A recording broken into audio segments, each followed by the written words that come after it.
Good evening. Today's topic is analytical characterization. Here we are going to analyze the relevance between attributes. The limitations of class characterization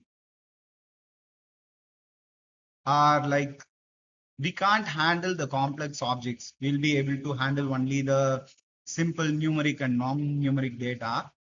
So we have to look for a better algorithm. For that purpose, we are going for attribute relevance analysis. The other limitation of class characterization is there is no automated generalization process. We all know that each step of generalization or specialization on any dimension must be specified only by the user. Okay, it can't generalize it on its own. That was the limitation that we have already discussed in the class. Okay, other than that, the user has to decide it all by himself, like which dimension should be included and what kind of analysis has to be done on that dimension on all those things. There might be too few attributes, or when we are doing it manually, there might be a lot of attributes. So too few attributes is one problem. Too many attributes is another problem. We have to generalize and specialize it all by ourselves is other problem. And putting all these three things together, we need a solution for this. That is automated generalization process. Okay. These are the limitations of class characterization. Now, let's understand why do we do attribute relevance analysis. The first thing is it is going to overcome the limitations of class characterization. That is, it can automate the generalization process. It will say which dimensions should be included in your analysis. How much level of granularity should be there in your data? How much level of generalization should be there in your data? It will say whether it has to be fully automatic or it can be interactive. We can decide it using attribute relevance analysis. And other than that, we can say we can reduce the number of attributes and we can make the data easily understandable. We'll be able to understand the patterns very easily by using this attribute relevant analysis.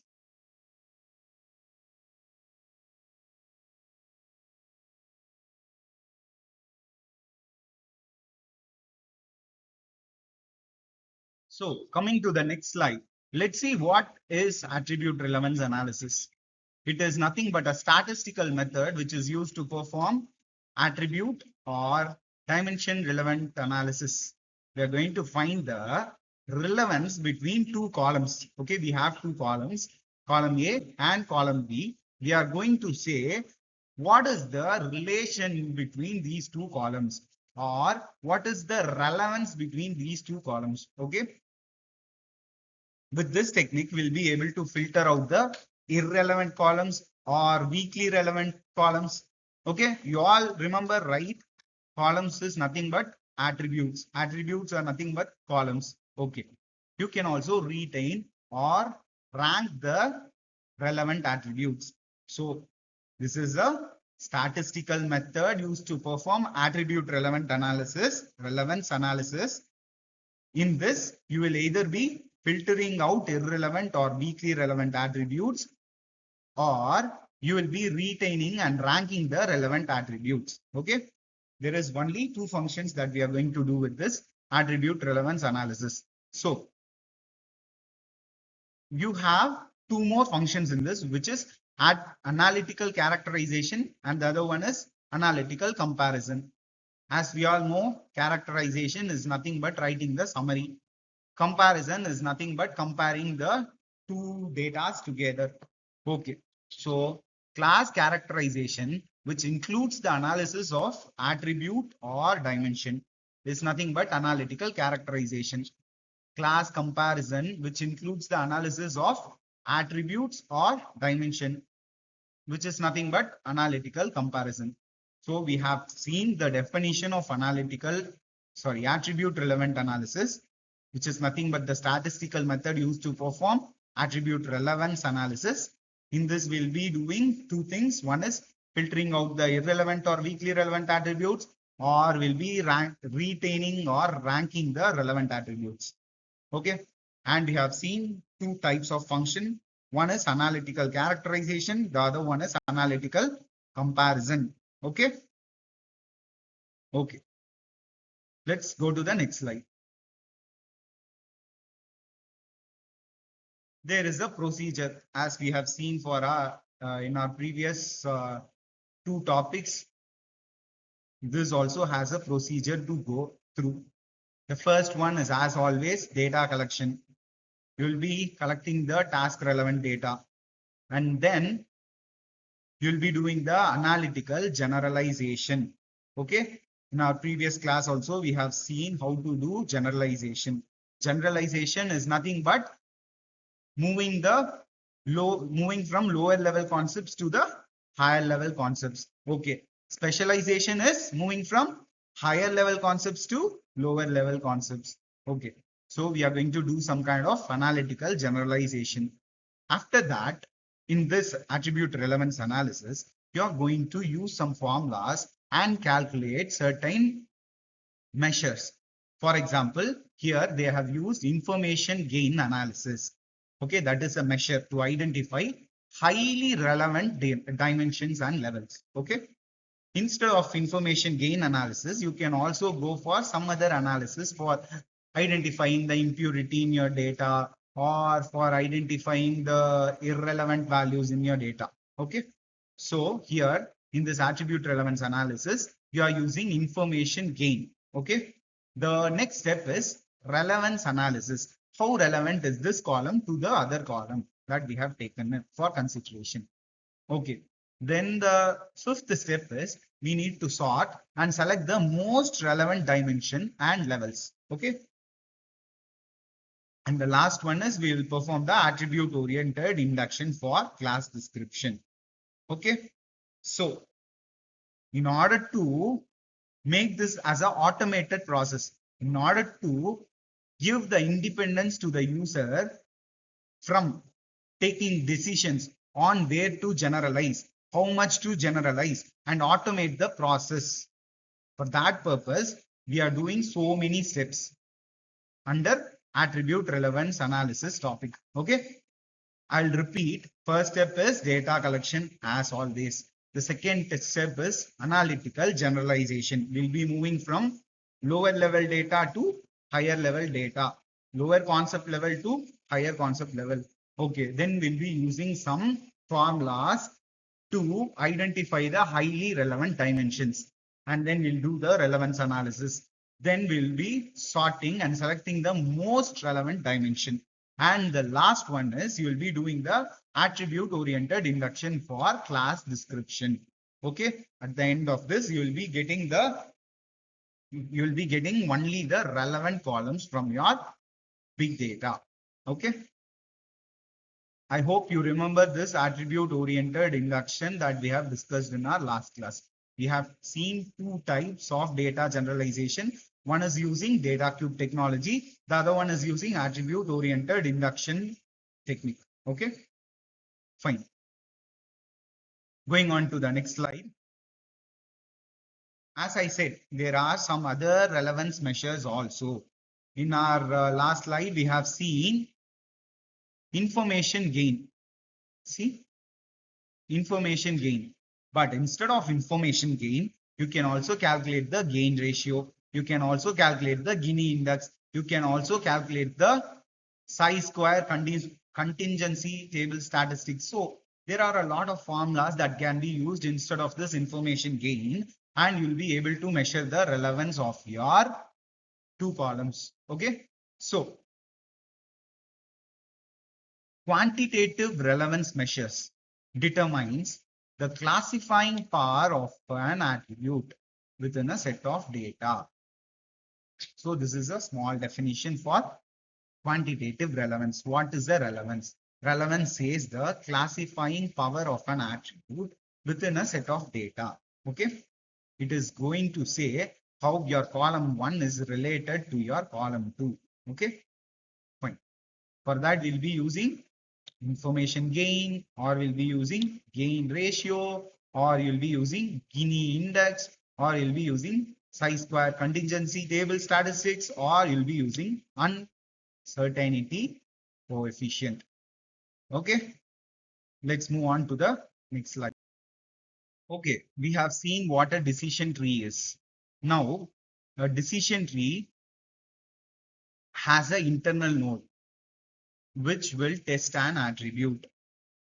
There will be branches which corresponds to the attribute value, and there will be a leaf node that assigns a classification like yes or no. Okay, so we will be using an algorithm called ID3 algorithm for calculating this, the solution for the relevance analysis. Okay, for clarity, I'm going to show you a decision tree. Now, based on the weather, based on the outlook of the weather, whether it is sunny or it is seems to be raining or it is overcast, we are going to say whether we are going to decide whether we are going to play tennis or not. Okay, I want to go for tennis. Okay, my father will allow me to go to tennis only if the weather is sunny and the humidity is normal. Okay, my father will allow me to play tennis only if the weather is sunny and the humidity is normal. Okay, only then he'll be sending me to play tennis. Or he will also send me if it is raining and the wind is very weak only. Maybe it is raining very little. I'm going to play tennis in the court only. So maybe he's sending me for that. This is a decision tree. Okay, this setup is called a decision tree. There will be a root node and there will be lot of branches and there will be leaf to those branches. Okay.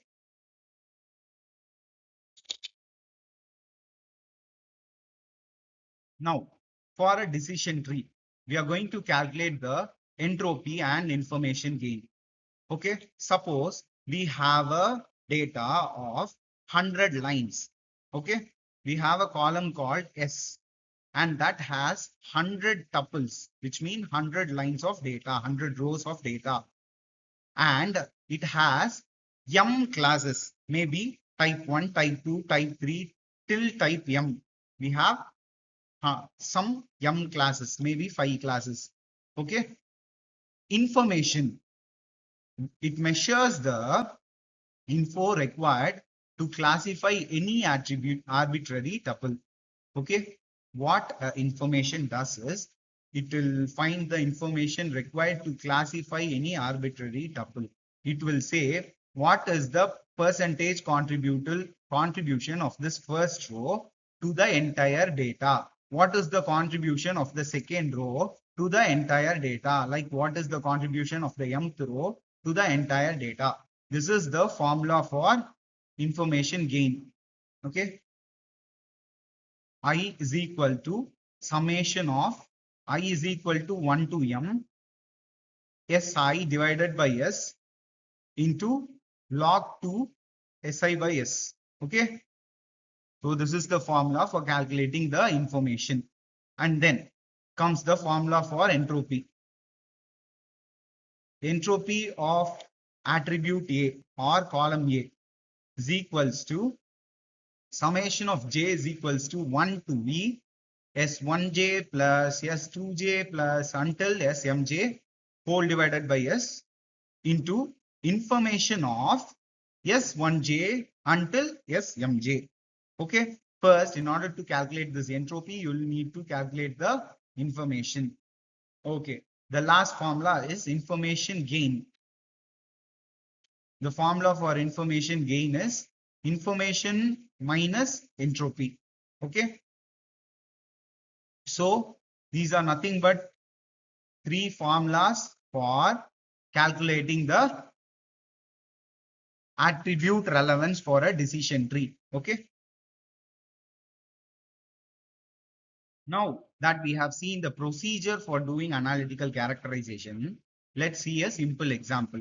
Our task is to mine the general characteristics describing the graduate students using analytical characterization. Our task relevant data or the given data will have,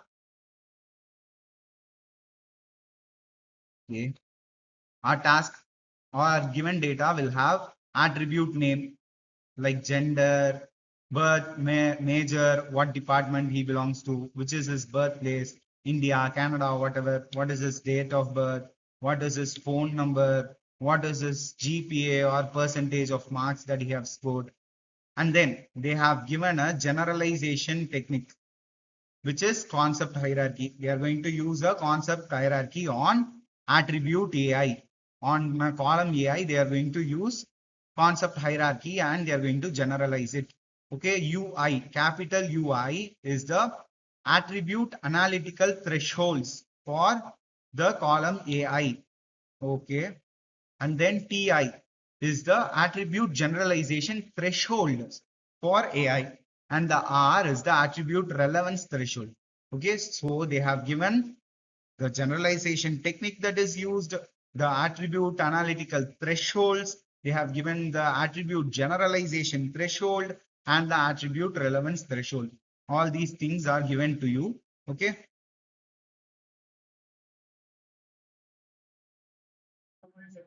So in last slide, we have seen what is the task and what are the given items. Okay. So the first step as always is data collection. You will collect the task relevant data. The second step is analytical generalization. In this, you will be specifying which are the attributes that are to be removed. Maybe you feel that removing the name of that person will generalize the data more.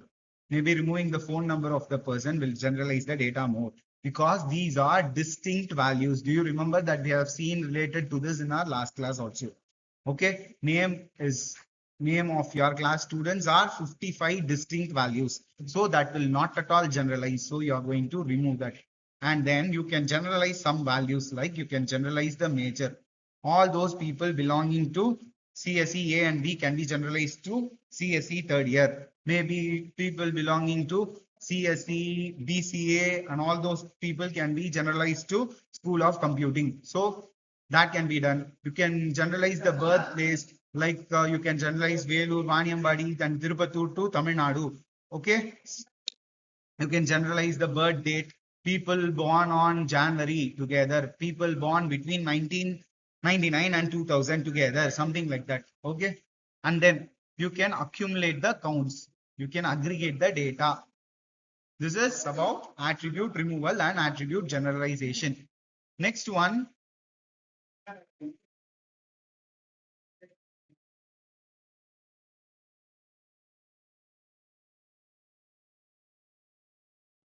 next we'll be doing the relevance analysis.